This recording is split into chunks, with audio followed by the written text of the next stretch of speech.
Jefferson said, as government expands, liberty must necessarily recede. Tonight there were supposed to be students here tonight that were high school about to turn 18. I wanted to speak with them about the 26th Amendment that was passed in 1971, or was ratified in 1971. How many of you know what that amendment carried? Toby? Good. Hua? Bill? Good. Good. It was the amendment that changed our federal voting age from 21 to 18. And that one's particularly important to me because at 18 years of age, not just what I did in becoming an adult before the law and being able to vote for the first time in 1980,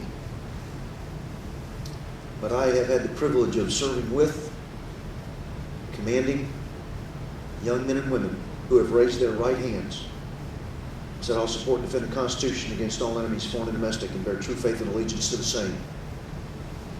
Placed an M16 or an M4 or a 109 howitzer, and in some cases nuclear weapons in their hands.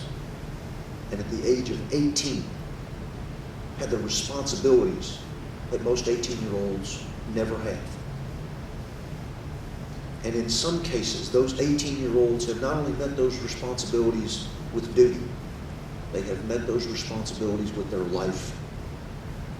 And the reason that amendment was ratified was because at the time during the Vietnam War, as we were calling young men and women into service involuntarily at 18 years of age, but telling them that they would not vote till 21, that you are fully capable of giving your life against your will, that you are not capable of governing yourself. That is an inherent unrighteousness that we could not stand. And yet those very 18-year-olds who we look at before the law as being capable of governing themselves are not here tonight to participate in the direction and the future of their country.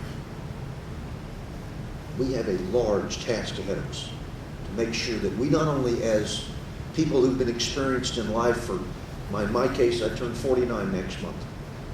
49 years of adulthood, or not 49 years of adulthood, but 49 years of experience. Yeah, I haven't been an adult very long, have I?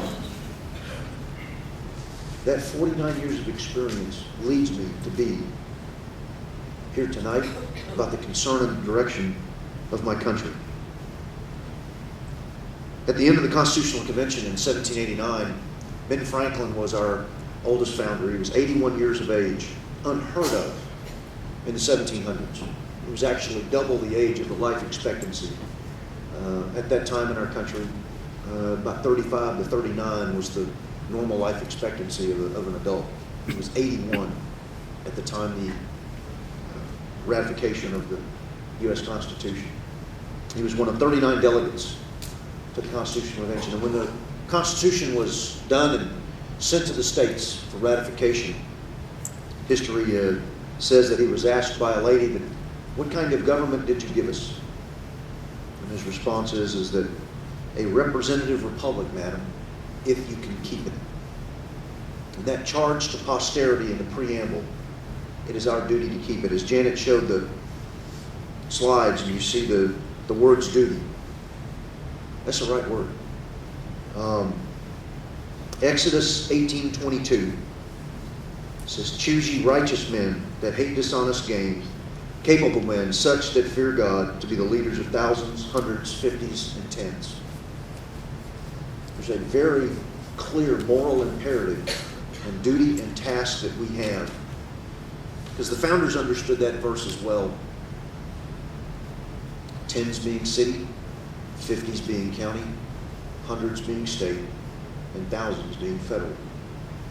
It is our duty to go choose those folks that will not only represent us, but represent our values and what is the philosophy of governance in their heart and mind when they go to, whether it's to Washington, Austin, here at the county seat, or somewhere else out inside Navarro County.